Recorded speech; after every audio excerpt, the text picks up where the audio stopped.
Hello, everyone, and I'm very happy to see everyone tonight. My name is Raymond Lotta. I am the spokesperson for Revolution Books, and I want to welcome everyone to tonight's very special program with Dr. Adam Hamawy. And I would ask that people silence their phones so that we can get the most out of this program.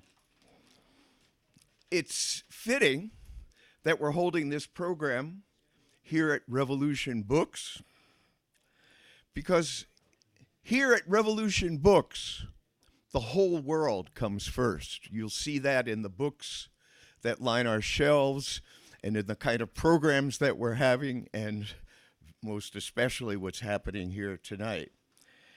And at Revolution Books, we challenge you to dig deeply into the root causes of the horrors, the suffering, and the madness of this world in the workings of the capitalist imperialist system, and to seek out solutions outside of and beyond the confines of this capitalist imperialist system. And the beating heart of Revolution Books is the work and leadership of the revolutionary leader, Bob Avakian. Bob Avakian has forged a whole new framework for human emancipation, the new communism. And this is the method and approach to make a truly liberating revolution in today's world. And I would like to call to people's attention, apropos of the topic and the urgency of tonight's program, a very important compilation of writings by Bob Avakian. And this is entitled Israel and Palestine, the Middle East and U.S. Imperialism, the Revolution Humanity Needs. You can get this collection of writings here at Revolution Books. And with that, I'm going to turn the stage over to our host and moderator tonight, Alan Goodman, who will tell you about the program, about Dr. Hamawy, and why don't you take it from there?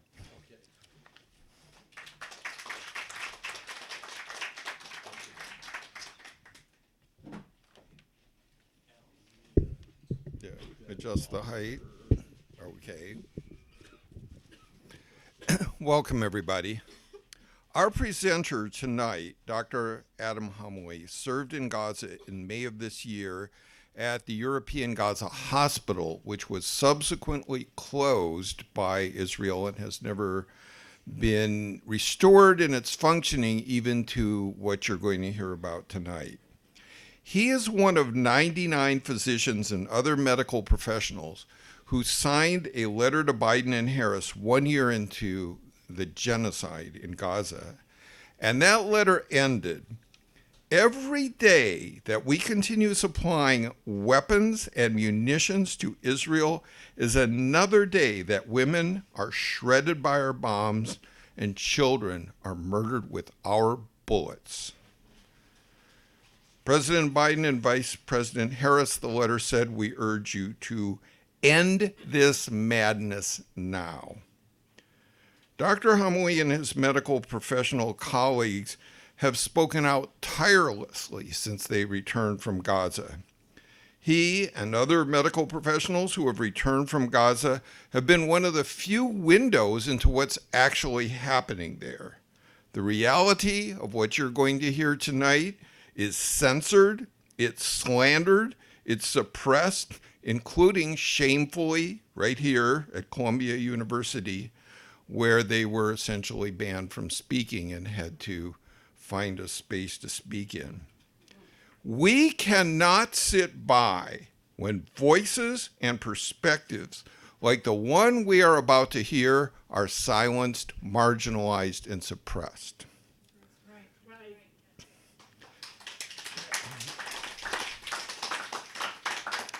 It took courage for Dr. Hamawy and his colleagues to go to Gaza to attempt to save lives under the conditions you will hear about. It takes courage to speak out like he's doing tonight. Defending and fighting for the ability of people like Dr. Hamawy to be heard is part of building resistance to Israel's genocide in Gaza. And either at the end or the beginning of your presentation, or both, Dr. Hamawy, please let people know how they can connect with you, your organization, and learn more. I'm Alan Goodman, and I'm very excited to be here and hosting and moderating this critical event. I'm a correspondent for RevCom.us, the voice of the RevComs, the Revolutionary Communists Online.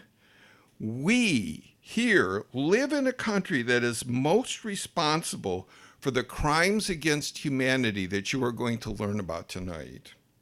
And Trump, I see now, is threatening even worse, as hard as that is to imagine. This is a country ruled by a system of exploitation and oppression, and that is why this country enables and even requires Israel as a genocidal hitman. I want to challenge everyone here, hearing us on live stream, to stand together and fight to stop this genocide. And as we do that, I want to encourage people to give a hearing to and connect with what is ultimately and fundamentally needed, and that is a revolution to overthrow this system. You can learn about that. You can learn about that here at Revolution Books, at revcom.us, at the RNL, Revolution Nothing Less show, on YouTube, and most of all by following the social media messages of Bob Avakian, who Raymond Lotta introduced you to. Right now, get ready to be taken to a place that is excruciatingly painful and often maddeningly infuriating to confront. Confront it. Don't turn away. Again, our government is funding, arming, and providing the political cover for what you are about to hear about. That puts a lot on us. To build resistance aimed at stopping this genocide, resistance that grows deeper and broader in the face of repression, and the resistance that we need at the same time is one where people are opening up serious debate about the source of the problem and the solution. And you're in the right place for that. So here's what's about to happen. We will see and hear a presentation from Dr. Hamawy. At a certain point, he is going to ask people to not record some of the slides he's showing to protect the integrity and the dignity and privacy of the victims. We will enforce that. Don't take pictures during that, of those pictures. And then when Dr. Hamawy is done, I may have a couple of questions or comments, and then we throw things open to the audience. And Dr. Hamawy has told me he's excited and eager to hear what people have to say, what their questions are, so it'll be a great night. And with that, please give a very warm welcome to Dr. Hamawy.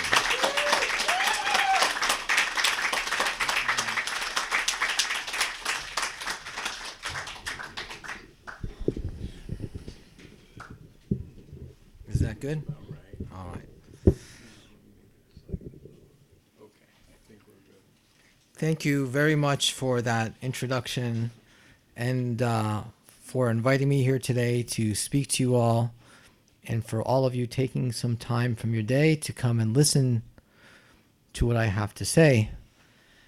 And, I was in Gaza in May of this year. I was there for 3 weeks.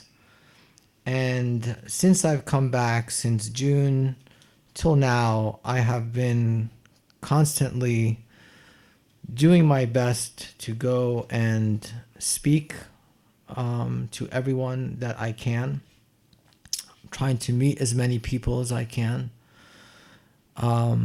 to tell them about my experience and to tell them about what I saw. When I left to go, like many of my colleagues, because I am one of many, there's now close to 200 doctors and nurses from the United States that have been there some multiple times. And we leave to go to help, to provide care, to be doctors and nurses. But what we found when we came back is it's more than that, that we are also witnesses to what is happening. And that is almost more important than the care that we're providing. Because there's a limitation to information leaving. There are no outside journalists that are allowed to go in. The Palestinian journalists that are inside are being discounted and disregarded, even though they are reporting on the facts and news is getting out, but is being discounted.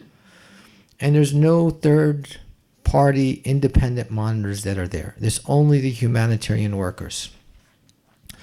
So while we go and provide care, we have limited resources. We can only do so much without the personnel around us, without the equipment, without the medicine that we need to provide the best care.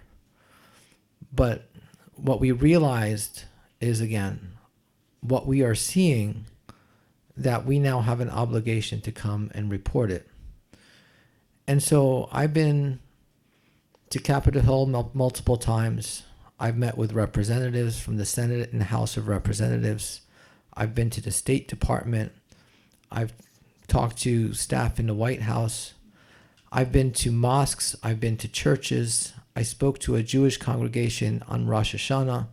I will speak to anyone who will listen. Anyone who will listen. Because that's what we have to do. It is now 423 days into this genocide. And this did not start on October 7th. It's only 423 days since October 7th. And it was going on to a lesser degree long before this. And as time goes on, it just becomes easy to block it off, to make it normal that this is just something that's happening. And so we have to keep talking about it. So thank you again for coming and listening and not saying, oh, I've heard this all before. I'm doing something a little bit different today. Most of the time I've just been talking. I haven't really shown slides. I've been on presentations with panels of people who've had slides that they've shown. But one of the powerful things about images is there's two things. We've seen a lot of things online that we've gotten used to, and we don't want to get too used to it. And sometimes hearing it gets to a heart a little bit more. But there are images that we aren't seeing. And it's one thing to see something on social media, and it's another thing to see something that I could present that has come out of my iPhone or the iPhone of one of my colleagues. Now, most of the images are going to be things that I've seen and experienced, and those I have taken. There are some images of me operating. Obviously, I didn't take that. And there's images with patients. Some I took, some I didn't, because I wasn't going there as a journalist. And so we have to rely on each other on some of these photos. So these aren't all mine, but these are all coming from physicians and nurses who have been there and have taken it with their phones. And so when I get to that part, like Alan said, I'm just going to ask everyone to just please don't take pictures of those patients, just to respect their dignity and privacy. And I'll also give you a warning because they are graphic. So if you don't want to look, I'll give you a heads up beforehand and you can look away. So this is the emergency room of the European hospital. It's got a little courtyard. During the day, it's filled with children usually, unless an ambulance is coming by. You could go to the next slide. I'm going to tell you about my experience. And my experience when I was there was bad. It is worse now. So everything that you see, when you see how bad it is, it has become worse every month since I've been back. We were allowed to take 6 bags. I was able to get supplies from donors and things that we purchased and things that they needed. And I left with 15 bags that I was allowed to take in. Because we were crossing through Rafah, which is the Egyptian border, I'm going to go to the next slide. We all met in Egypt. This is our team. We met for the first time at the hotel that's right, outside the airport. We had breakfast with each other. And because we were passing through Egypt and then directly into Gaza, the only people at the border were the Egyptians, who really gave us a hard time, but in the end, let everything medical go through. The only things that were turned back were some luxury items, cigarettes, extra coffee, extra things like that. Again, silly, but all the medical supplies that we needed was allowed to go through. On the other side, there was the Palestinian Authority, and they allowed everything to come in medical-wise as well. I think by the time we got to there, we didn't have much left because of everything that was screened on the Egyptian side. So after meeting each other, next slide, we went to the WHO. They have a building in Cairo where we get a briefing. We get told basically what to expect, kind of, emergency procedures. Basically, they told us if anything happens, you're stuck there. If anyone gets hurt, you need to get treated over there. We'll do our best to get you out, but there's no guarantees. The next morning, next slide, this was our team, 19 people from all over the world. We got up at 2 a.m., loaded our buses, made it to the WHO building by 5, and then set off on a convoy. We had 250 bags altogether. Our team from the Palestinian American Medical Association, who I went with, was 19 individuals. We had 5 or 6 people from Jordan. We had about the same amount, I think 6 or 7 people from the United States. And then we had Ireland, Australia, trying to remember all the countries that we had, but it was a pretty mixed group. Next slide. This was our path. This was a drive across the Sinai.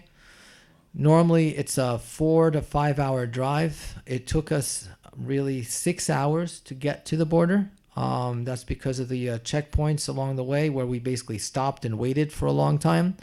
And then when we finally got to the border, it took us another 5 hours to get through because we got searched twice by the Egyptians. Like I said, just going through every single bag 2 times, making sure that only medical supplies was going through. We got searched a 3rd time on the Palestinian side. By that time, it was after sunset. There's a curfew at sunset. And everything that goes or travels through Gaza has to be cleared with Kogat, which is the Israeli arm that kind of administrates movement. And so we had to be deconflicted and spend another 2 hours really just waiting at the border in order to travel to the hospital. Now, one thing we realized as soon as we went in is that it was clear that, this is not a safe zone. This was Rafah before the crossing was taken and before it was invaded. There was multiple strikes happening in the area while we were there. We could feel, we could see, we could hear the explosions happening nearby. They were so powerful, they kind of ruffle your clothes and kind of like everything shudders. I mean, this is like a mile or 2 away, and the impact, you could feel it go through your body. There were drones above us that were buzzing. And when you think of a drone, it's not the little drone you get from Best Buy or Costco. These are drones that are size of small airplanes. They sound like a lawnmower right outside your front door. I mean, these are loud drones. They get louder at night because they come down lower. During the day, they're higher because they are just, kind of out of like a little bit higher, so it's more difficult to see. And this was 24/7. From the time we entered until time I left Gaza, You heard them, and they were present all the time. Multiple drones flying over the hospital, over everywhere you traveled, watching where you are. When you're leaving, they were monitoring our movement and calling us, saying, stop here, wait here, checkpoint. So they are actively being monitored and watching everything that's happening. Next slide. So we talk about the siege and everything that's short. So we know there's a shortage of food. We know there's a shortage of water. We know there's a shortage of medication. There's no antibiotics. There's a limitation on pain medicine. So even with the medicines that we were allowed to take, we weren't allowed to take any narcotics. After surgery, patients were getting Tylenol and Motrin. So think about all the trauma that you're going to see, and the best thing they have is Tylenol or Motrin. We know about the medicine, the water, the food, the medical supplies, the shortages in doctors, and this is the line of trucks leading up to the border. You could press the button because there's a video is going to play, and really for about 40 minutes leading up to the border, you're passing up trucks that are just waiting to go in. Next slide, please. No, didn't play. Anyway, it's a long video, and the video is you just passing trucks that are just waiting to go in. On those trucks, there are food that's spoiling, there's medicine that's required, and these are deliberately not being allowed to go through. This was when things were better. This was in May, when things were still crossing at a slow rate through Rafah. Since May 6th, it's even less than that. And the same amount of trucks now are on the Jordanian side to go in. And certain parts of Gaza, like the north of Gaza, is not allowed to have anything go through. And as of this weekend, the Karam Shalom gate into Gaza has also been limited because the UN can't get anything through there. So a little background, this didn't happen. What was Gaza like before October 7th? It's a small area. It's only, it's the size of, probably like New York City. If you take New York City and the Bronx and a little bit into Yonkers, that's how long it is. And then it's only about 4 miles wide. So a little bit wider than the width of Manhattan. It's very dense. It's very poor. There's 46% unemployment. 80% of the people depend on outside humanitarian aid. So when we talk about limiting the UN aid there and UNRWA, that's limiting it for most of the people there. All kind of food, all kind of sustenance. Next slide. It's young. More than half the population is less than 18 years old. So when we talk about why are all the children getting hurt, because that's Gaza. If you drop a bomb anywhere on Gaza, it's going to be mostly children. And if you're not targeting military installations, if you're not targeting military troops, if you're not targeting fighters, then anywhere else you're going to hit children. And that's why we're seeing all the children hurt. It's repressed. It's been occupied. It's been blockaded. It's difficult to get in and out of Gaza, not just on October 7th. Next slide. What's it been like since October 7th? Next slide. It's the deadliest place for civilians, aid workers in the world. So we talk about, all the places. I've been to many places around the world. Usually aid workers have a hard time getting to anywhere because, the places are disaster areas, whether it's man-made or natural. But here we have a deliberate restriction and a deliberate targeting of aid workers. This weekend, we had another cook from the World Food Kitchen that was killed. Doctors and nurses have been deliberately targeted. UN, I was there when a UN vehicle, a UN worker was killed and another UN worker was injured that we took care of. These are white trucks with giant UN letters on top of it and besides it. And I told everyone how we have to get deconflicted, which means before you travel anywhere in Gaza, we have to call Kogat, let them know we're traveling on this route. We are in this vehicle. Each vehicle, these are the people who are traveling with us, and these are the times that we are traveling. And this deconfliction happens anywhere you go at any time. And so they know their targets. And could it be an accident? Perhaps. But could all of them be accidents? I mean, then it's not an accident anymore, right? An accident is an accident. An accident is not something that happens deliberately every single day the same way it happened the day before. Next slide. It's the worst place in the world to be a child. Next slide. Next slide. So when we compare this to other places. So let's compare Gaza to the Ukraine. And it's funny because this is a slide one of my colleagues put together in June. And then I said, okay, let me update the numbers and let's start seeing if things got better. And no, the numbers are basically the same when you start looking at per day, per like 100,000 people. So in Ukraine, in 2022, we were looking at about 0.0053 children killed per 100,000 people a day. Next slide. In Gaza, since October, and these are the low estimates, this is when we're saying 17,500 children about were killed today. And again, that's the low number. That puts it at 2.51 children on average killed per day. There's been spikes that have gone up and down, but that's the average.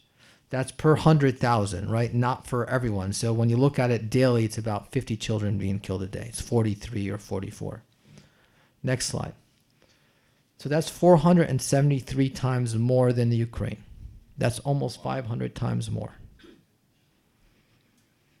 And that's the next deadliest conflict of children in the world. Next slide. Next slide.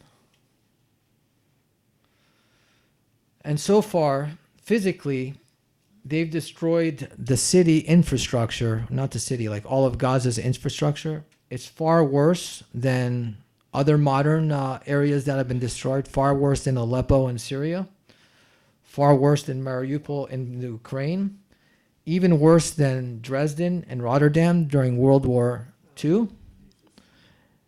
The amount of ordnance that has been laid down is more than the firepower laid down by the atomic bomb in Hiroshima. Next slide.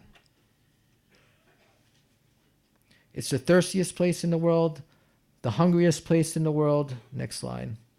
And probably the most wounded place in the world, especially for children. It's got the most child amputees now, as far as we know in history.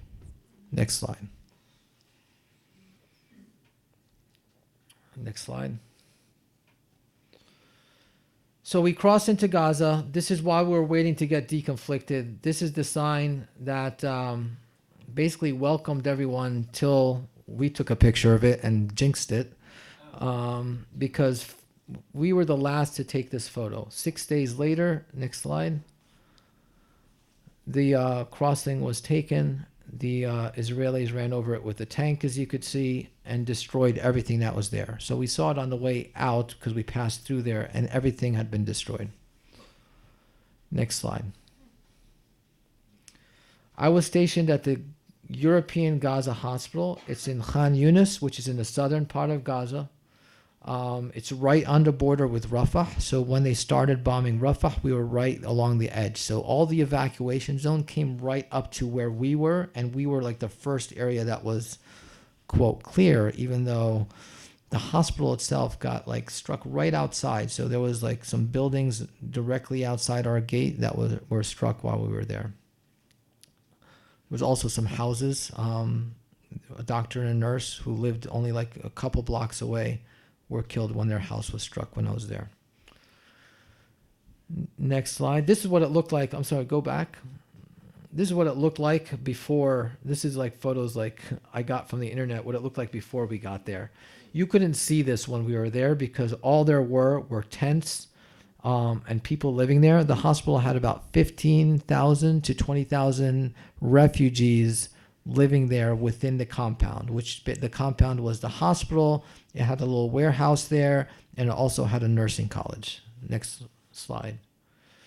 This is the emergency room I showed you. Next slide. And then this is inside the hospital. Just give you a sense of what it looks like with families living there. You could push the button, see if we could run this video.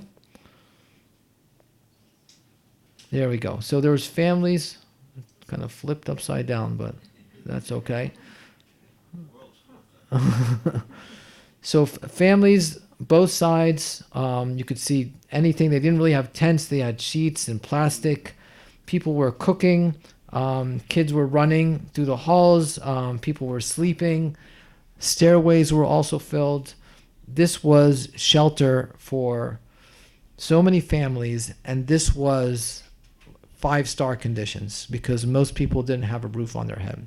Most people were outside, even outside the compound, along the beach, and just living in the open elements.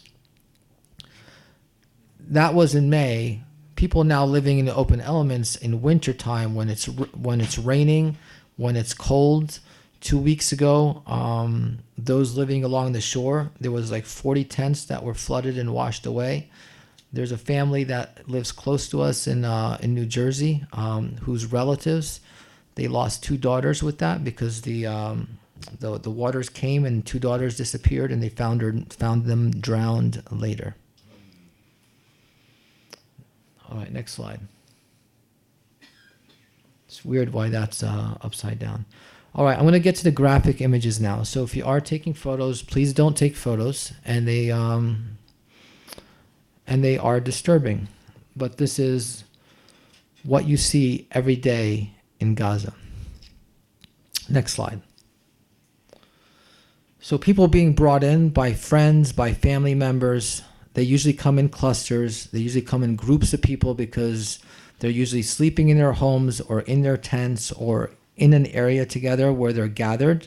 And usually a bomb will fall on them. It could be an airstrike. It could be from the Israeli Navy, which is outside the ships, or it could be from artillery, which is all stationed outside the walls in Gaza.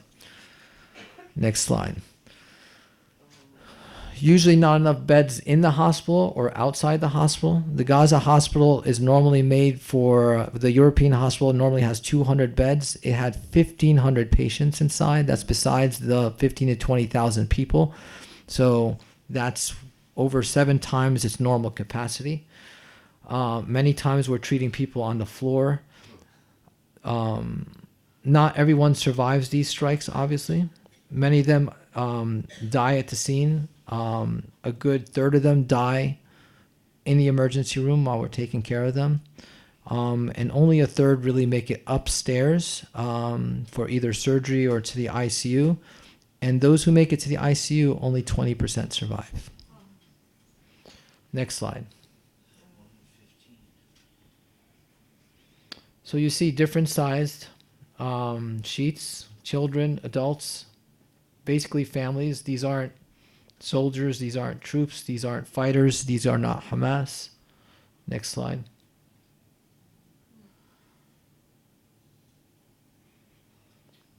Next slide.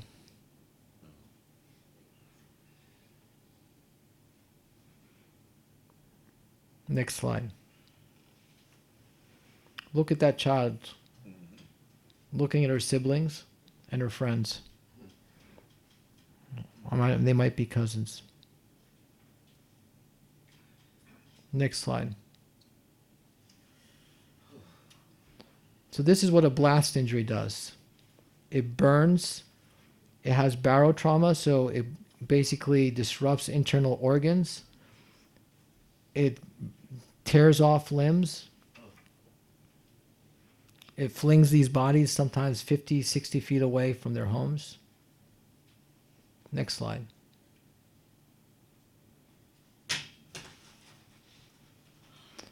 So these clearly are not military targets. Many times, like this group, it's usually children playing.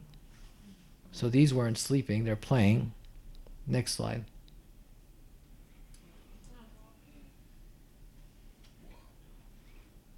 Next slide. These are two parents. Their 4 children were killed. They were sleeping in their tent. It was at night. They were sleeping in the tent. The woman, her cousin, is an OR nurse that works in the hospital. Both end up losing their legs. They had to be amputated. Severe burns, especially for the father, who had burns all over his back as well. He only survived 4 days in the ICU, and she survived another 2 days before she died as well. This was the first day I was there. Next slide. You could go back. It's another child that I took care of. Again, traumatic amputation, multiple trauma throughout the body, lung trauma because of the explosion and the barrow trauma that occurs from them, burns. He went to the operating room probably 3 or 4 times and did not survive. He had, in the end, maggots growing from his face, maggots growing from the chest tube coming out of them. It's hard to keep everything clean. We don't have enough antibiotics for them. We don't have soap to wash our hands for surgery. There's flies in the ICU and the operating room. These are the conditions that we are working in, and absolutely everything is preventable, because only 10 miles away at the most are the most modern medical facilities that are up to American and Western European standards. That's 10 miles away. Next line. This child, I think, was about 10 years old. They called me to take a look at his face. Everyone in his family was killed, both parents and his siblings. You could see the fragment injuries all over his body that was peppered.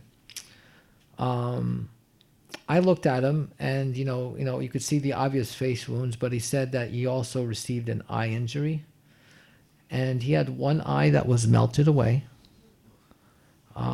The other eye had small fragments in there, so he lost both his vision.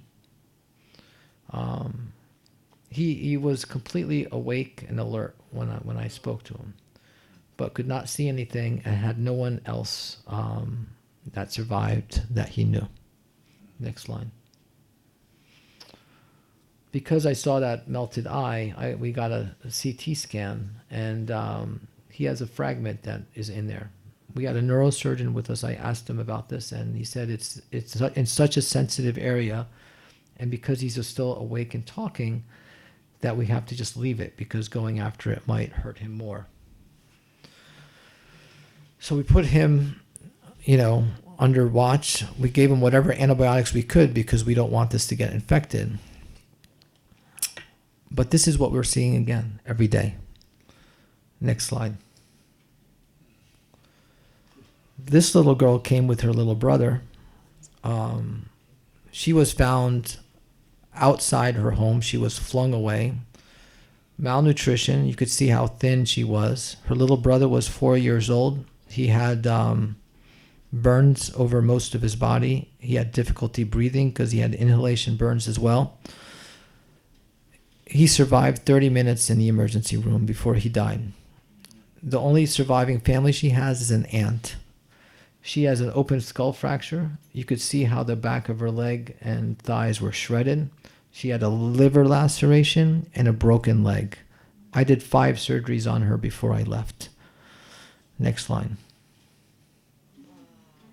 This is another child, very similar injury. this is what you're seeing, and these are all children that I'm showing you. Next line. So with these injuries, before October 7th, there was limited amount of people that could leave Gaza for outside medical care, but there was a system in place. After October 7th, they were still allowing some people to go through Rafah into Egypt, and about 4,000 people were evacuated from October 7th to May for medical treatment in Egypt, or if they could make it to the United States or Europe. Since May 1st, less than 200 people have left. They've come out in 2 or 3 batches.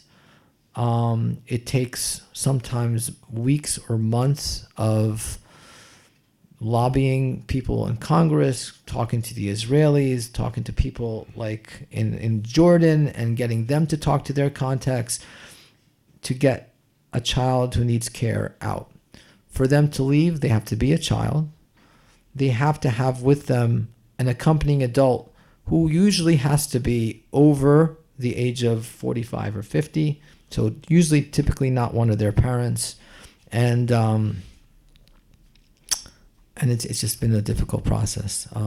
It got to some point where they said, okay, we'll allow the children to go through, but then they weren't allowing the accompanying adult. So by default, the children couldn't leave. So it's just the games that are being played. Next line. This is the youngest patient that I took care of. He was 2 months old. She was 2 months old, and had burns over 35% of her body. This is a completely survivable injury. If this was here, this would not be a problem. She would get care. She'd be in the ICU for a while, and she would come out. She would have bad scars, but she did not survive a week.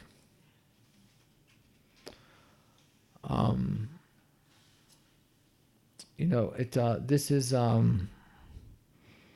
what's really hard about this is knowing that you could make a difference, and you just feel like your hands are tied. Knowing that you have the skills to take care of them, knowing that we have the technology, that there's medicine to do it, and not being able to do it because you're not allowed to have what you need. I had a group of medical students that followed, I wouldn't say followed because they actually worked. They kind of were almost independent. They would help change dressings. They would help in the operating room. They would scrub. This medical student standing above, helping us with her care, he was a third-year medical student. There's 2 medical schools in Gaza. They were destroyed in the first month with all other universities and all other schools. So there's no universities left standing. Many of the medical students migrated to the hospitals because they wanted to be doctors and volunteered and helped. So they weren't getting paid, they weren't getting grades, they're not really getting taught other than things we teach them kind of on the fly, and we set up lectures for them, and they do anything that needs to be done. Because plastic surgery is such a wound care intensive service, we have to change dressings every day, and we have to see a large volume of patients. They kind of split it up. So we had 6 medical students, 3 would operate with us, and then 3 would be just going along the wards and wrapping and changing dressings and report to us, and then they'd swap the next day. This student, Abdurrahman, spoke perfect English. He speak any kind of accent. He could speak a Southern accent. He could speak a New York accent, and he learned it all from watching television. He lived in a room that was right next to the operating room. So his house was destroyed. He actually survived the bombing of his house. His family were all downstairs. It went through the top. He was actually taken prisoner for a short time before he was released miraculously. Made his way to the hospital and lived there, and basically worked 20 hours a day. After I left, while we were at the hospital, they saw the doctors as and the nurses as a level of safety. There's nowhere that's perfectly safe in Gaza. The safe zones also get bombed. They just get bombed a little bit less. Many of the refugees in the hospital had moved multiple times before they arrived there. Many of the refugees in the hospital were family members of other healthcare workers, other doctors, nurses, staff that basically, ran the hospital. The anesthesia techs, the radiology technician was a 14-year-old who kind of pushed the machine around.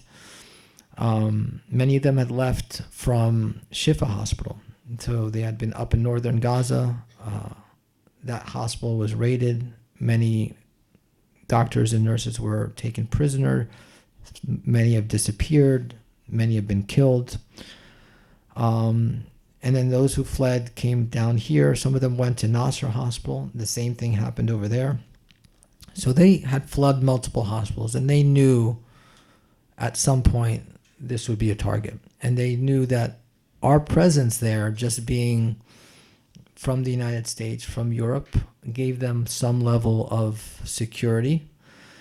And as we were getting ready to leave, they were also getting ready to leave, because they knew that security, because Rafah was closed and we weren't getting replaced right away like it was before, that there would be a time when no one was there. So many of those refugees that I showed you that were living besides in the hallways were leaving while we were there, and by the time I left, it was a lot less.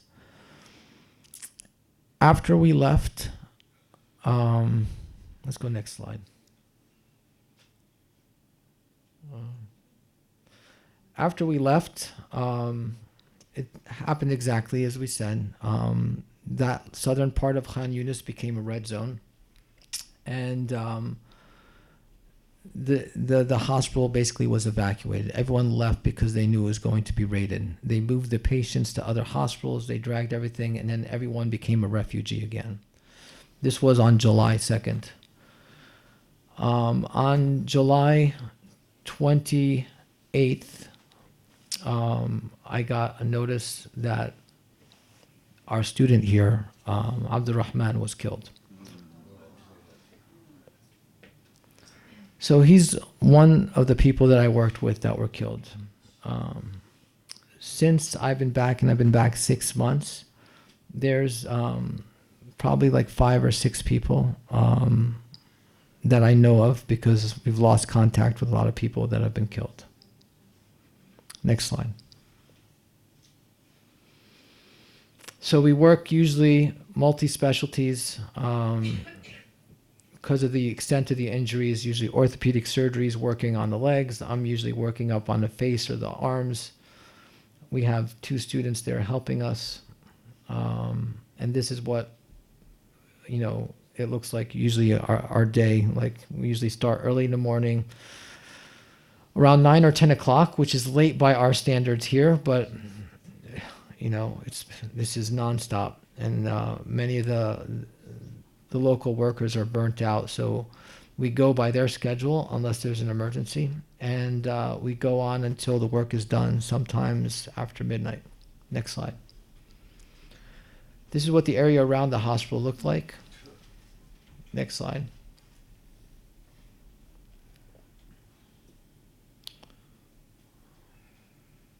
This goes on for blocks and blocks and blocks.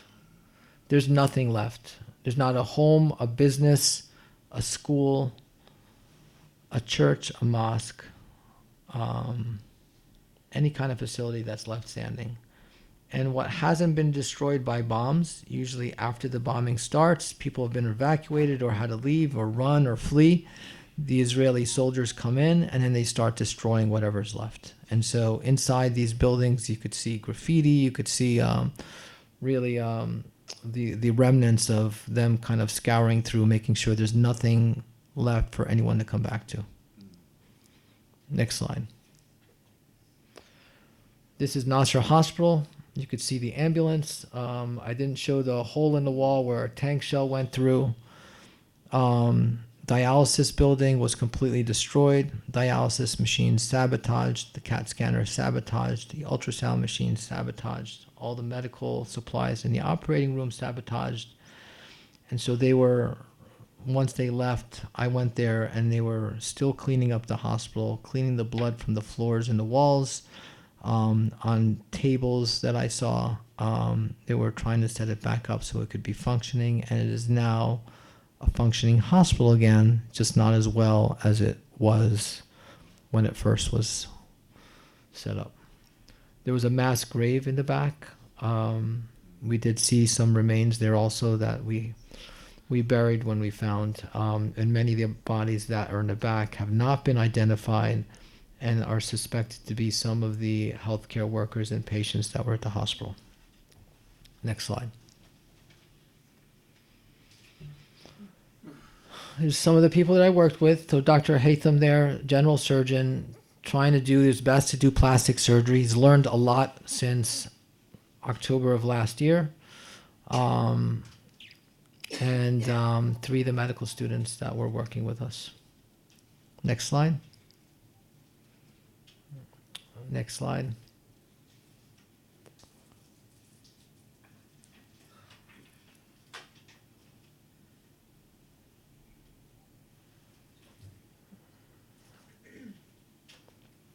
Monica was a burn nurse from Oregon that was on our team. She saw an ad in the burn, I guess the Burn Society, that they needed help, and she responded right away. She's not political, never done anything politics. I don't even know if she votes or not, but she heard the call and she came. Next slide. And these are the children that lived around the hospital. I think that's it. If you go to the next slide, I'll take any questions. Actually, we could, yeah. So this is the Global Surgery Fund. This kind of is basically to help fund these trips. A lot of times when we go, we take medical equipment and we leave it there for people. I was able to take dermatomes for skin grafting, and again, a lot of supplies. And these were brand new that many of the companies gave us at a huge discount. So this allows us to go and travel to places in the world and help people. So if you have the time and want to do something, this is a small thing that you could do. On the bottom there is my email address that you're all welcome to take and reach out to me. And I'm happy to answer any questions that you have.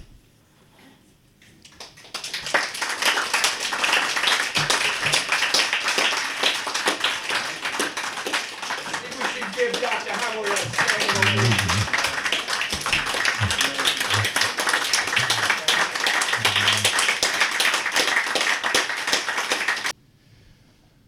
I'm sure I'm not the only one here who, after seeing what we just saw, this cannot go on. This has to stop. And this, yeah, the commitment we make to that, in different ways. In different ways, everyone won't do the same thing. There's politics, there's protests, there's the kind of work that Dr. Hamawy is doing and others. There are the courageous student protests. Thank you. This needs to go to another level in every dimension. And I don't care if a fascist regime is coming in. Fuck them.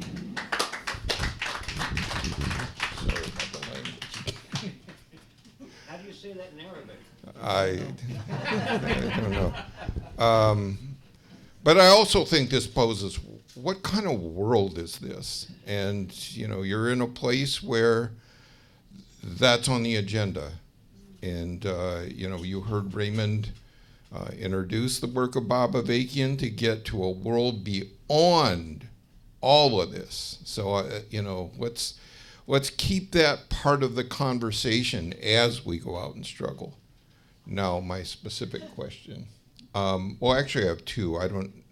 One was, I'll just say them both and you can figure out. One was, we know that the United States has sent billions of dollars of weapons to Israel. Those bombs, overwhelmingly, as I understand it, are made or supplied by the United States. And so my first question is, did you have any, were you able to see any evidence of that, or did you have any sense of the impact of that? Maybe. The medical student that I showed you that was killed, Abdurrahman, I told you his house was bombed, and he had survived the first time. So he had a large fragment of the bomb that hit there, and on that fragment it said "Made in the USA, Lockheed Martin." So the evidence is everywhere, and we're not even being subtle about it. You know, there's nothing subtle about this. It's just printed on hard steel there, and that's just the ordnance that we're supplying. I mean, these are like billions of dollars of weapons, ammunition, the bullets that are being made for their rifles, the tank shells that are being used. These are all that we're shipping. It's said if we stopped, they would not be able to continue for more than 2 or 3 weeks. On top of that is all the other support that we're providing them. We talked about the drones. Many of these drones, again, I'm not there, I'm not sitting there, but again, just from our experience, from what we know, I mean, this is not hard to look up. We are providing a lot of these intelligence. Many of those drones are probably being operated not just from Israel, but from outside of Israel. There's reconnaissance planes that are flying above Israel that are United States, UK. So we are not just supporting it, we are actively participating in this. And that's why it's important for us to be talking about this and for us to continue to talk about this, because people don't know that. And then we say, why are we picking on Israel? This is why we're picking on Israel, because we're supporting it. This is not, a random country in Africa. This is not a random, place in the world where, yes, there's other atrocities happening. This is one that we are supporting and we are participating. This is why this is in our headlines and why we can't lose track. It's not because, we're selecting, them above all others. It's because we're doing it, we're providing it, and we're helping. I think we can open it up now. Do we have, there's an audience mic so people can be on the live stream? And yeah, raise your hands. I know everybody's feeling. So, hey, Jim. Thank you very much, Doctor. Much appreciated. This is not what we see even on the most progressive of our TV programs. I think you all know what I'm Can you put the mic up? Is it on? It's not working. Low? No. Low? What I'm concerned about, and I can't ever hear anyone talking about it, is the trauma that is experienced by the people themselves that work in the hospital, that live in the hospital, that are sheltered in the hospital. We see what happens to the people being brought in that are injured. But I'm concerned about how you were affected by what you saw and how the Palestinians who are working there are affected on a daily basis. And what does that do to your spirit?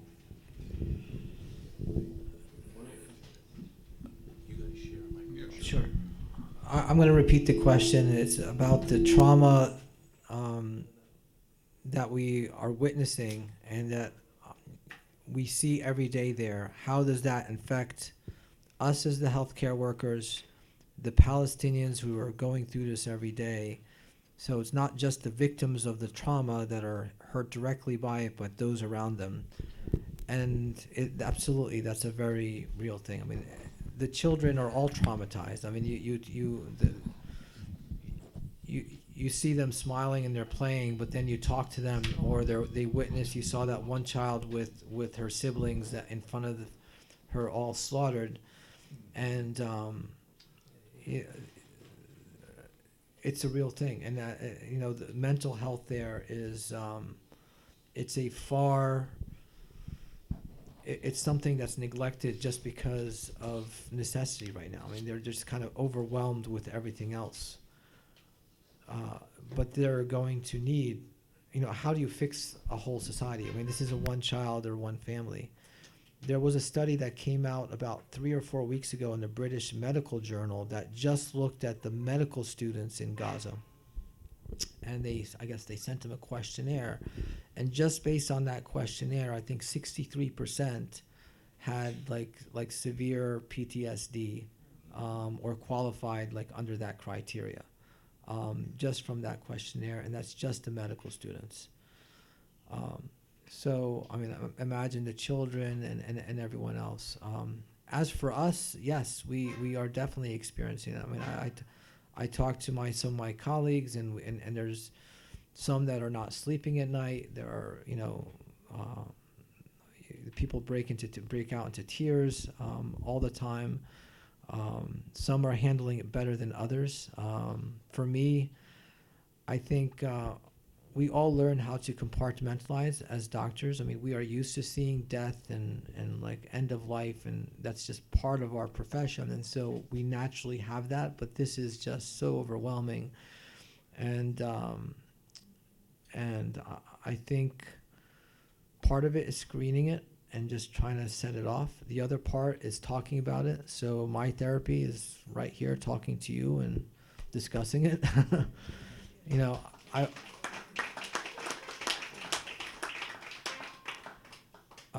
We all feel guilty that we had the ability to leave and they don't. And when we talk about the things that we did, I mean, the Palestinian doctors and nurses, they have it nonstop. They don't get 2 or 3 weeks or 4 weeks and they go home. They're there, they're committed. They won't leave their patients' bedsides. Many of them been shot because they would not leave. So we look to them as examples, and we talk to each other, and we talk to you, and that doesn't help all of us. But yes, that's a reality for every war. And I think especially for this, because this is beyond war, as you all saw. I have pictures from my other experiences. I have pictures from the Iraq War. I have pictures from helping the Syrian refugees, and nothing compares to this.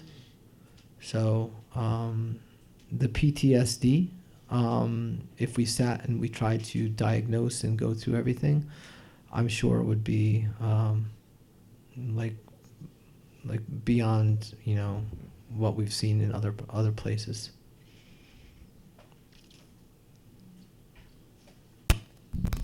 Yes. Do you need a microphone? Hopefully it works. I'd like to know what was the reaction of the elected officials that you spoke to in Washington. I mean, I'm assuming that you show them these very graphic images of war crimes, right? Yes. Some of them will see them, some of them won't. Some of them discount them and they say, well, they don't have. I had one representative that said, they don't have watermarks on them. And I'm like, I don't know what a watermark is. It does not just mean someone stamped it on there. I mean, these are on my phone, but, I think there is, for some, and not all, for some of them, it is a state of denial. And the ones that I met were the ones that are willing to sit and listen and talk.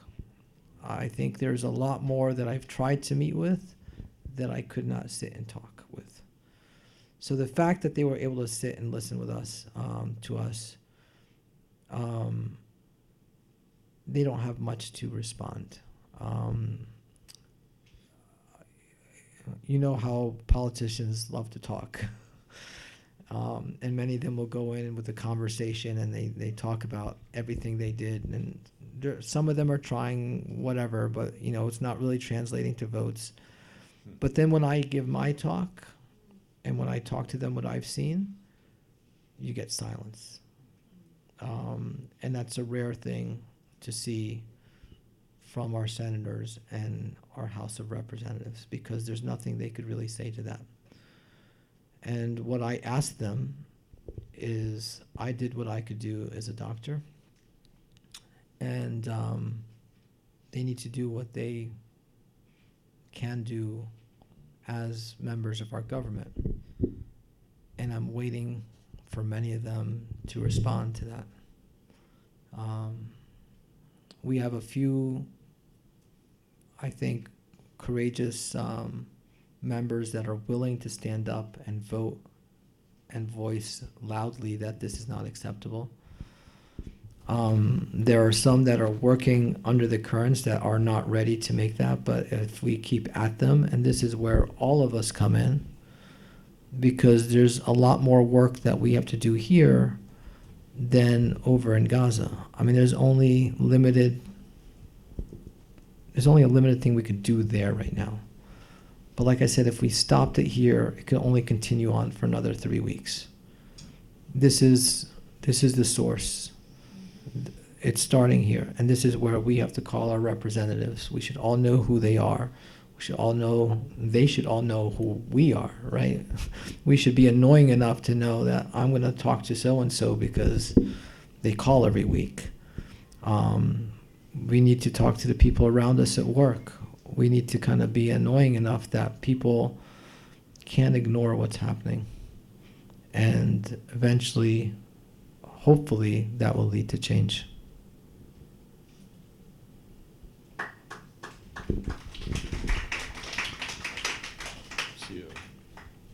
Yeah.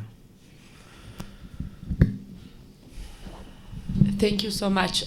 So how does it, sorry, just very practically, how does it work in terms of how often can you actually meet them? How much do they reject you? Do you have a plan of trying to meet all of them? Just to get, I haven't been functional in the last year because of this. No. And the thing I think that everyone feels is the extreme impotence, right? And I'm a professor, so at least I have the chance to speak with my students, and I enabled many talks with Francesca Albanese. But the thing is that each one of us just feels the level of non-democratic political organization we're in makes it such that we really just end up just collapsing inside, right? Because anything you do, it just feels useless. Mm-hmm. And so, I agree that one should call the representatives, and I do that, but you never did anything back. It feels so little, but it's not just you, it's you plus everybody else, and that makes a difference. It's when we think that we're the only one doing it that it feels hopeless or useless, but that's not the case. It's all about numbers. And so if everyone says, I'm not going to make a difference, then nothing happens, just like the votes. But when you call, and I think it just starts with calling. I mean, if you're calling and leaving messages, they record and they actually keep track. I know we had 500 people call and say, continue bombing, and then we only had 3 people call that didn't, that said stop. They're going to listen to the ones that are calling them and bugging them all the time. And this is what I hear and this is what I see. I mean, I'm not someone who has been going to Washington, D.C. I mean, Gaza changed me. I mean, I've been there I've been 5 or 6 times since I've come back. And before that, I might have gone twice. And it was part of an organization. I wasn't really trying to advocate for anything. And every time I'm in Congress, I see members of AIPAC, members of CUFI that are there, that are lobbying, and they're going, and they're visible in the halls of Congress. They are visibly there. And the staffs in many of these offices say, they're here all the time, give me an alternative, tell me what else to do. I don't hear anything from you or the other side. And so they're organized, they've been doing it for a long time, they have a lot of money behind them, okay? and they've basically bought Congress. I mean, that's really what I see. Okay? Whether they'll admit it or not, I mean, they've really impacted the way people think because they are present and because they are there. And the only way we're going to change that is if we actually go and give an alternative viewpoint and we're just as active as they are.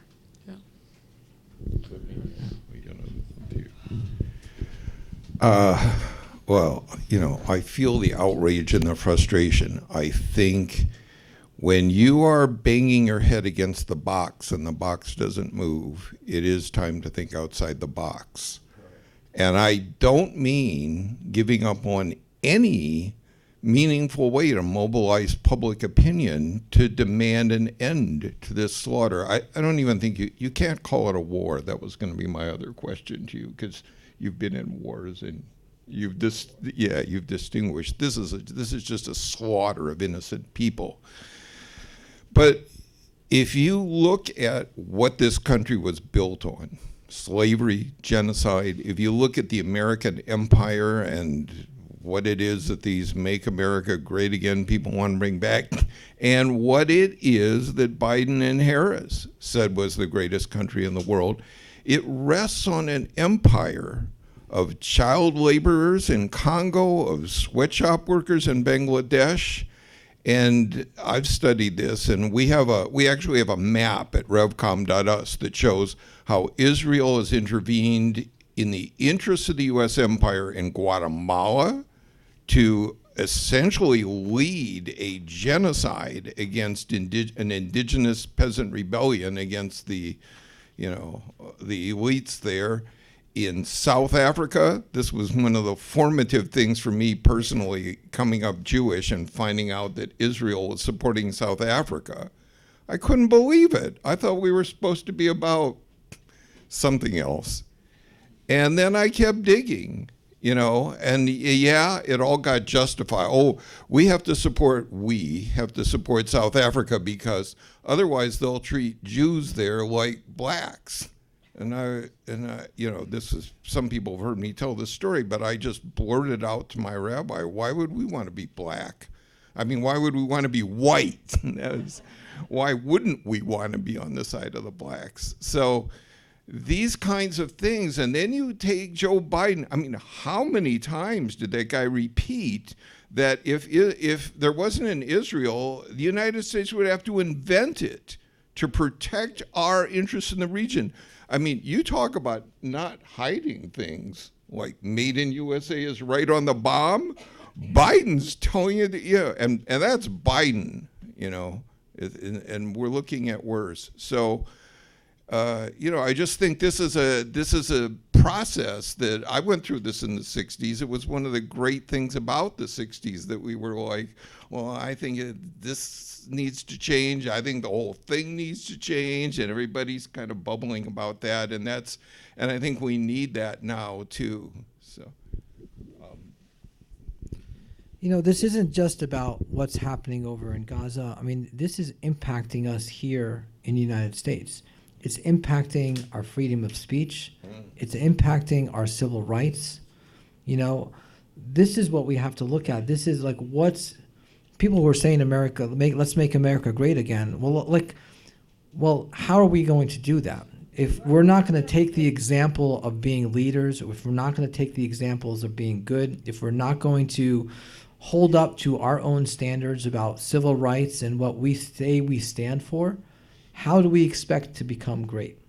So, I mean, this is how we are going to have to change things, is to bring it back home and look at what we have to do here to change what's going on abroad.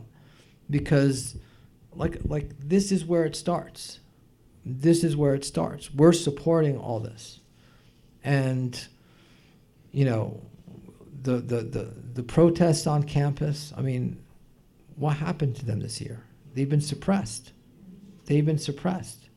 This is the United States of America, where supposedly we're supposed to have freedom of speech, where we have the right to kind of, and where are they suppressed? They're suppressed on our campuses, where there's supposed to be education and discussion. This is impacting us right here at home. And if we don't wake up, before you know it, we're just going to be another backwards country run by dictatorship because we've let this happen everywhere and we just kept on seeing silence until it comes and it actually impacts us, not just because we're silent anymore, but now we're just as repressed as everybody else. I think we'll go to the back, sort of back. We'll get everybody. I have a related question to her question, which is, what is the reaction of when you speak in front of Jewish people and people from Israel when they see these images, and do you see a shift in how they're thinking about the situation in Gaza, or what happens when you show this? And then the second question, which constantly bothers me, is that you talk about WHO in Egypt, talk about the UN with their cars, etc., in Gaza, and we haven't heard enough, of, really talking about what COJAT is doing, and really, it almost feels like the humanitarian sector itself is completely, does not seem to have any means or ability to do anything. So have you had conversations with people who are with WHO, with the UN, etc., and what is their response to what is happening, and that they're seemingly acting as though they have no agency or any means of trying to, change the tenor of things? Thanks. The WHO has no agency. The UN has been completely powerless because we have given it no power at all. In other wars in the past, when we go throughout history, the only time it's been effective is when every country gives troops and they send them and they empower the UN, and they have not been empowered in this case. So all they are basically is a logistics groups of how to get in and out. If COGAT or Israel says no, they have no power. They come and complain, and you see, they go to the Security Council, they go to the UN, something comes up for a vote, and the US vetoes it. So they're completely powerless. All they're trying to do is help organize and facilitate the transport of the other humanitarian organizations to go in there, and many of the organizations don't want to deal with COGAT and the Israelis directly, so they're going through the WHO, which does that dealing for them. And that's what we're seeing, is when they close the border, it's closed. When they open it, they open. And they go and complain, and we veto it. So that's unfortunately the case right now. And this stands out to, for example, when I was in 1995 in Bosnia, the United Nations had UNPROFOR, the United Nations Protection Force. And this was, I remember landing in a UN chartered flight in Sarajevo, getting picked up by an armored personnel vehicle that was run by Ukrainian troops. And inside Sarajevo, there was Ukrainian soldiers, there was some Pakistani soldiers. These were all given by the UN, and they were empowered by the UN. There's nothing like that now. People are driving in SUVs, white SUVs that are marked with black UN letters, and they have Kevlar vests and a helmet on. That's it. No weapons. There's nothing to enforce international law or the semblance of any international law. I'm sorry, what was the first question? Similar to our question about the reaction when you Yes. speak in front of. So, unfortunately, I love talking to all of you, but like every other talk that I've given, the only people coming to listen are those who are supporting. I have not had any opposition anywhere I've gone so far. So the Jewish congregation that I spoke to on Rosh Hashanah was very supportive, and they thought this was horrible. And everyone I have been able to get in front of and talk to has been the case. I would love to get invited to somewhere where we could talk about this and maybe debate it, but there's nothing to debate. There's no one in Congress that has an opposing view that was willing to sit and listen to me. There's no organization that said, hey, what you're saying is bogus, come and we want to question you about what you saw or what you're saying. So I haven't had anything negative because I haven't seen anyone. And if anyone has been in the audience, they have been silent. So I don't know. Yeah, I just want to expand on the international agencies. Yeah, Israel has literally, maybe I'm pressing the word literally a bit, but has literally declared war on international agencies. Israel has outlawed the only, as I understand it, agency capable of distributing aid in Gaza. And even the little aid that's getting in now, Israel is orchestrating that aid to be raided by gangs, I guess, in Gaza and then sold on the black market. But Israel has just declared war on any kind of outside observers, any neutral force, and insisted that any force operating on the ground, and this is what makes the work of the doctors so kind of unique in a way, has been, to like Dr. Hamawy said, first time maybe an accident, probably not, given the detail you described, that these drones are basically micro tracking everything going on in Gaza. And I didn't realize, I envisioned Walmart drones. When you read about there's drones overhead all the time, this is a whole other thing. So there's an attempt to seal off what I've argued in my writing at revcom.us is a Holocaust now going on. And there's another debate that needs to happen. You think I'm being hyperbolic, that this is a Holocaust? I challenge anyone to come and let's debate that. Is it right to make that comparison? Morally? Factually? Does it degrade the memory of the people who were killed in the Holocaust to say it should never happen again to anyone? Or is that the only moral response to the Holocaust? So I just think, the world turned away while the Nazis did this to the Jews. And we cannot allow that to happen this time.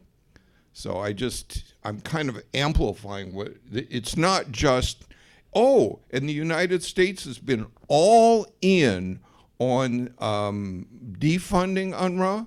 The only agency that, they actually were doing some pretty inspiring work. From what I've seen, their schools were like kind of world class. But the United States, I can't remember the details of the law, but they defunded it, and they were the largest funder of it, and they pressured others to defund it because Israel accused something like a dozen UNRWA workers out of 13,000 of having had something to do with October 7th without presenting evidence. And on that basis, this is another, they don't have to, by any logical explanation, you don't defund the only organization keeping people alive because 7 of its employees out of 13,000 might have had something to do with October 7th. But this is the kind of, there are no rules. And again, I think, you do have to kind of think back to what kind of world are we living in. But I just wanted to amplify. It's not just that these international agencies have been disempowered. There's a war on them, and as I understand it, their ability to function there. No, we've got other hands, but. Sir.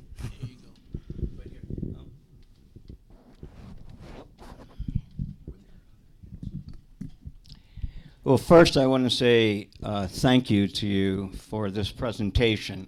It's been awesome. Shukran. Afwan. In a comradely way, I want to take a little a challenge to you because for me, America was never great. And from its inception, as Alan was saying, the genocide of the indigenous people to slavery to Jim Crow to what we're experiencing today, to to me, what's going on in Gaza, in the Middle East, is an extension of all that. And people were bringing up, well, what are the international community doing? The U.S. does not want, like you were saying, you were in a protected Hamawy or whatever it was, Humvee, when you were in Ukraine. They're not going to do that for you because it's not in their interest now in what's going on in Gaza. And was thinking about your comment, you would like people to debate you. I think the reason these people in Congress, and I think they're just as complicit and just as responsible for the mass murders that are going on, no matter what they say one-on-one.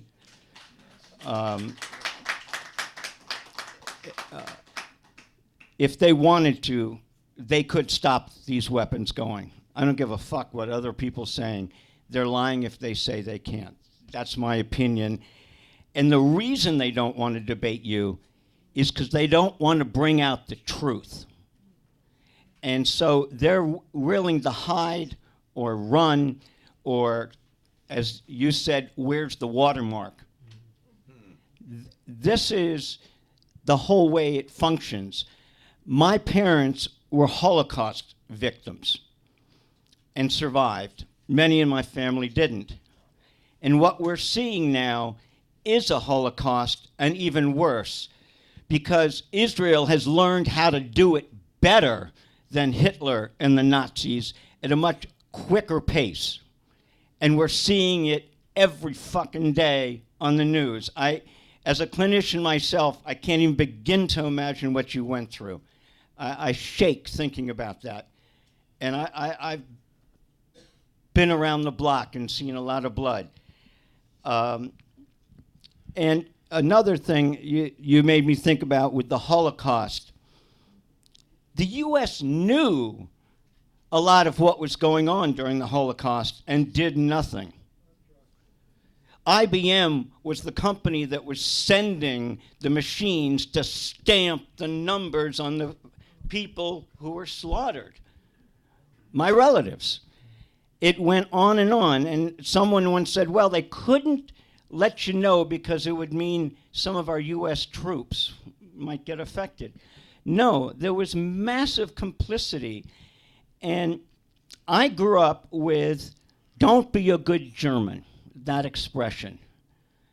And here we are, and I agree totally with you, it's the U.S. that's causing all of this to happen, and we can't be good Germans. And for me, that means getting rid of what's causing this. And for me, that means why aren't we checking out alternatives outside the box? Because it sure ain't working inside the box, right? We've been fighting for 432 days against this genocide, and it hasn't gone anywhere so far. So I just want to end with, people need to think outside the box, and what does that mean in my mind is checking out Bob Avakian, checking out at Bob Avakian Official, spreading that everywhere so that there is open debate and discussion with people who we disagree with and what's it going to take to move society forward. Lastly, thank you again. I've been to many programs over the last year. This is by far the best one I've had the privilege to be part of. Thank you.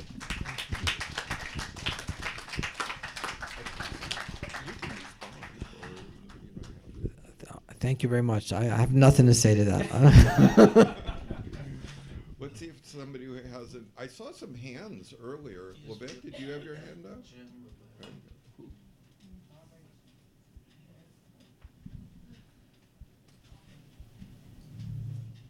Thank you for your work, Doctor. I would like to know how you possibly triage patients come in with the injuries they have when they come in clusters like that. Also, what's the current status of medical missions such as yours in Gaza, and do you plan on returning? So medical missions are still occurring, but they are greatly decreased. So rather than groups of 20, there's groups of 3 or 4 that are going in. They're only allowed to carry one bag.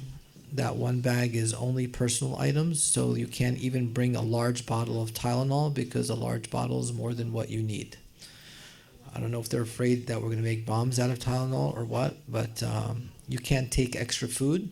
So you're allowed 3 kilograms of food of assorted variety, because if you got 3 kilograms of power bars, then that's more than what you need.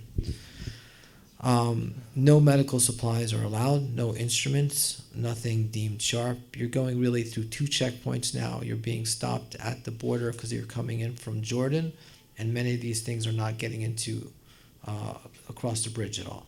And then you get checked again going into Gaza. For triage,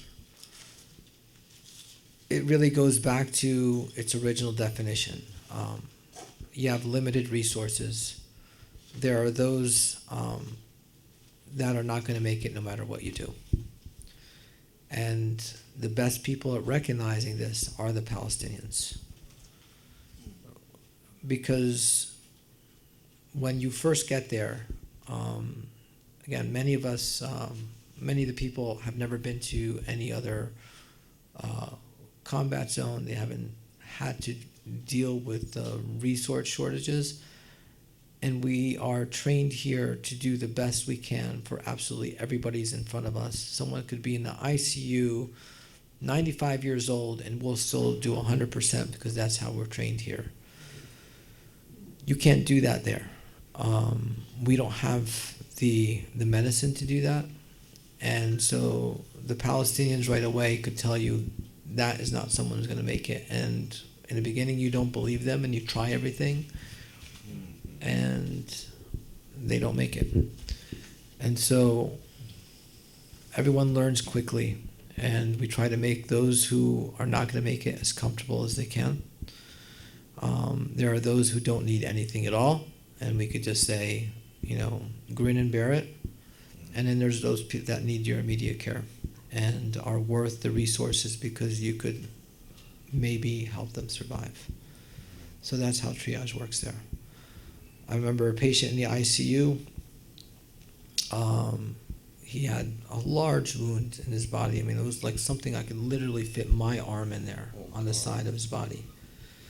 He was on multiple IV drips, multiple pressors. The 2 ICU doctors were from my team and another team, doing everything they possibly can to make him survive.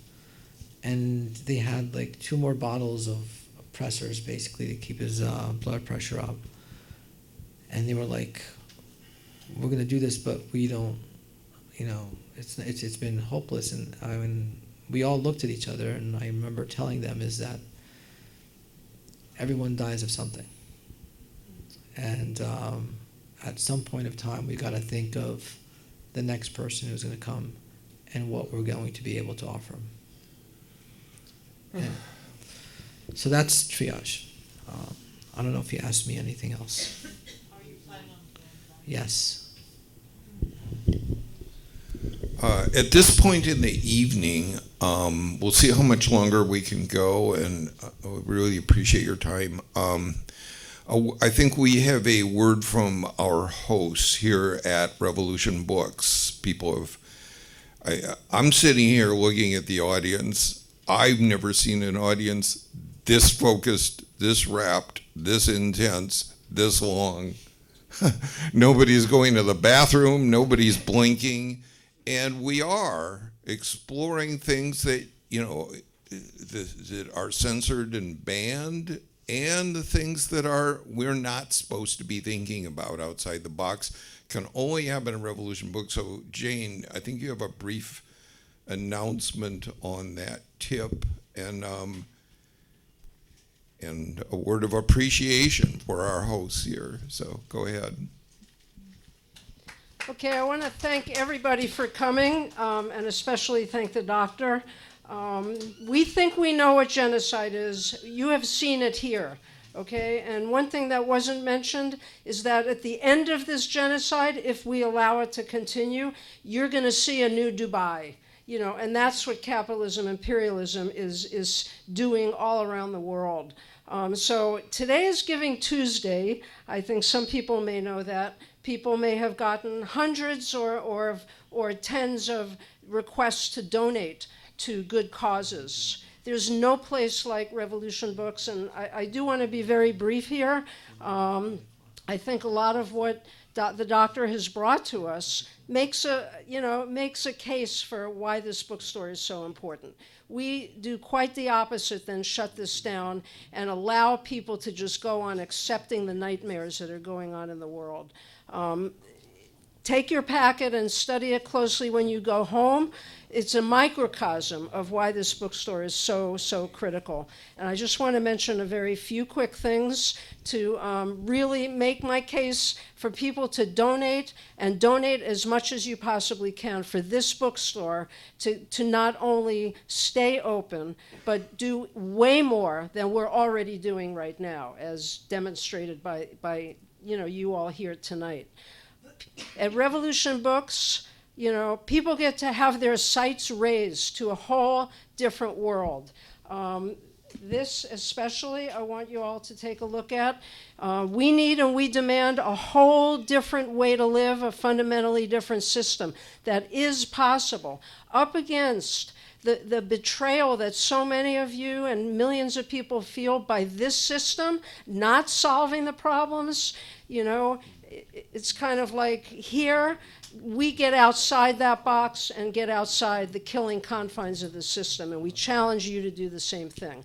Come here, when shit goes down in the world, you want to know what's going on, why did it happen, and what do we do about it? You come here.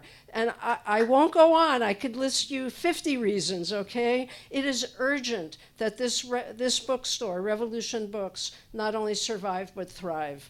And again, the whole fundamentally different way humanity could live is embodied in that work of Baba Avakian that's been mentioned a few times. We open this up. We are not proselytizing here. This is about people stepping forward to make this revolution that we so urgently need. So on the first page of your packet is a QR code. If you take out your phone and click it, you can make a donation right now. You can make it when you're walking out the door. Now is better. It's following through on a responsibility and a commitment. So I call upon you to do that. We're in a $1,000 match challenge tonight, and we're $500 there. We want to raise $4,000 by the end of tonight, Giving Tuesday. So we're counting on everybody to do good and contribute to Revolution Books. And the way they can do that is all in the packet you gave them. It's the Okay. QR code right there. I just wanted to say quickly, I was thinking about walking into Revolution Books is like walking into the future. And then I thought about it more. No, it is walking into the future, because nowhere else can you get this now. And part of that challenge, if we can raise $500 right now, here, I'm going to give another $500. Believe it or not, Dr. Hamawy has another appearance at 8 p.m. So, yeah. So we do have to wrap things up in terms of the formal program. But I'll bet there's a lot of people here who have a lot on their mind. There's ways to donate and take up the challenge you just heard to keep this bookstore working and expanding. I want to convey that we are getting a lot of comments in the live stream of tremendous appreciation for what Dr. Hamawy presented and the whole engagement we've had here. And so we're going to wrap. I'll give you the last words. We'll wrap, and then everyone who can, stick around. So I do want to make one. Yes, go ahead. Look, I just want to thank everyone for coming out, and I think all of us felt this in our heart and in our minds, and the gut reaction to what we saw. And then I heard Clara, my friend, talk about, what can we do? Just, the sense of,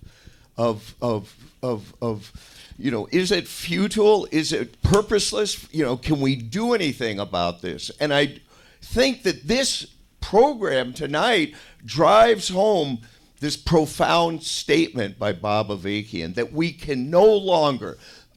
the people of the world, can no longer afford to allow these imperialists to dominate the world and determine the destiny of humanity. They need to be overthrown as quickly as possible. And it is a scientific fact that we do not have to live this way. And this is what we have to be wrestling with among ourselves. And I want to say this to people in the room who've been raising these questions. The student protests were not futile and hopeless. They had an impact on society. It was precisely because they had an impact that they have been subjected to the kind of repression, to the attempt to silence and muzzle.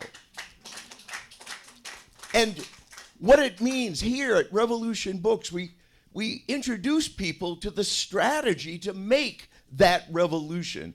This is not just a rhetorical flourish. There's an actual strategy to make a revolution.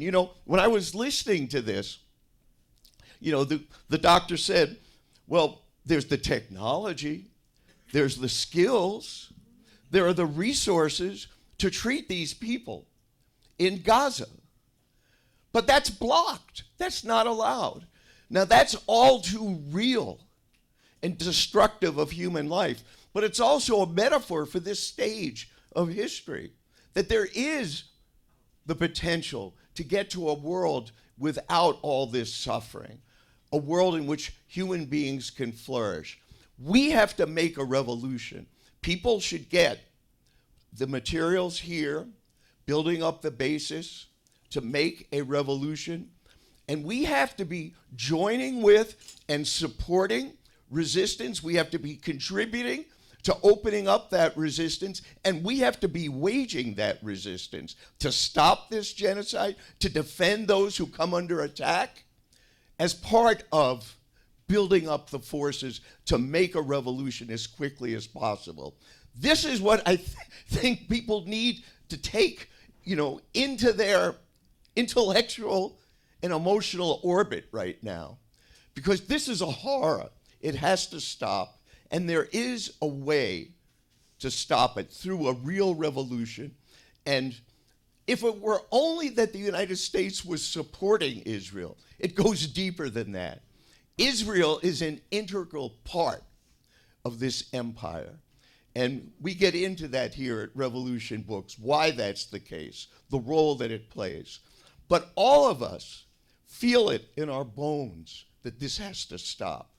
And we have to build the resistance. And as I said, we have to be raising our sights and taking up and learning the strategy that has been put forth to actually put an end to this system once and for all, so that doctors like Dr. Hamawy can be really treating people, who are in need of life sustenance, life extension, so that we can flourish and work together to build a world that is worthy of our humanity. And this is such an important lesson that we have to take from this. No more, it must stop. Another world is possible. So I want to thank everyone for coming out.